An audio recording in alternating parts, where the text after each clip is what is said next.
ఇప్పుడు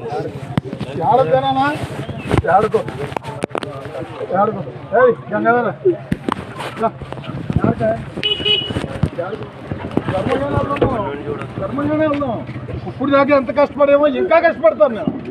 సైకిల్ లెక్క వదిలిపోతాం, నెహ్రూ గారిని ఎమ్మెల్యే చేస్తాను. ఇంకా అందులో ఏం అనుమానం లేదు. కాకపోతే ఒకటే, పోలింగ్ చివరి రోజు వరకు ఉంటుంది ఈ ప్రాణం. పోలింగ్ చివరి రోజు ఆ గంట అరగంటలో నా ప్రాణం పోతుంది. అయ్యి బాబు అది అసలు అదేంటి అయిపోయింది మళ్ళీ సరిపోడు. కరెక్ట్ కాదు అసలు అలా కాదు. ఎమ్మెల్యేగా పోటీ చేయడానికి సరిపోడు. అలా కాదు. రబ్బరు చెప్పులు వేసుకునేవాడు ఎమ్మెల్యేగా పోటీ చేయడానికి సరిపోడు. ఈ క్షణం నుంచే నేను మంచినీళ్ళు తప్పించి రెండో ఆహారం ముట్టుకొని ఈ క్షణం నుంచి కూడా జ్యోతుల్ నెహ్రూ గారిని ఎమ్మెల్యేగా గెలిపిస్తాను, సైకిల్ గుర్తు కొట్టేస్తాను. ఈ సందర్భంగా రాష్ట్రంలో కాదు దేశ ప్రజలందరికీ కూడా సామాన్యుడు రబ్బరు చెప్పులు వేసుకునేవాడు ఎమ్మెల్యేగా గెలవాలని ఆశపడకూడదు నా మరణం ద్వారా.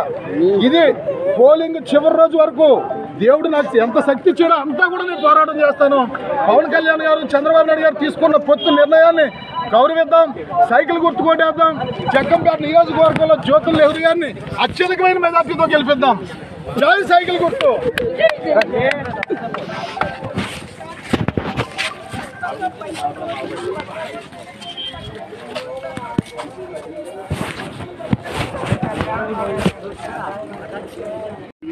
నా నిర్ణయం ఒకటే. నేను వద్దని చెప్పి నా మాట ఆలోచించ కూర్చోవడం ఏమి ఉండదు. ఇంకా కూర్చోడాలు ఉండవు. నేను తమ్ముడు ప్లీజ్ నన్ను వదిలేనా ప్లీజ్ తమ్ముడు. నేనేం చేసి పొత్తు ధర్మం ప్రకారంగా నేను వెళ్తున్నాను. నెహ్రూ గారిని గెలిపిస్తాను. చచ్చిపోతాను నేను.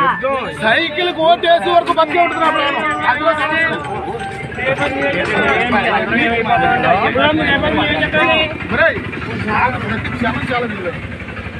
ప్రతి క్షణం చాలా విలువైంది సైకిల్ కోటే. ఎందుకంటే మనం 5 సంవత్సరాల నుంచి 8 సార్లు చెప్పాం గ్లాస్ కోటేయండి, దండం పెట్టాం, కాళ్ళు చేతులు పెట్టుకున్నాం.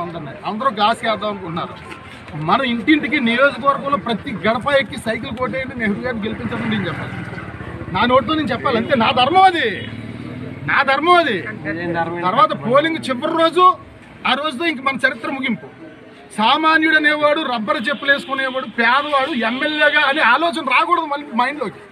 నా మరణం దేశ ప్రజలందరూ కూడా కనువిప్పవుద్ది. ఇల్లు వదిలేసి, కుటుంబాలు వదిలేసి, ఆస్తులు పాడు చేసుకుని ఒక వ్యవస్థను మారుద్దాం, సమాజం మారుద్దాం అనే వాళ్ళందరికీ భవిష్యత్తులో ఎవరు రాకూడదు. పేదవాడు ఎమ్మెల్యే అవ్వాలంటే రాకూడదు.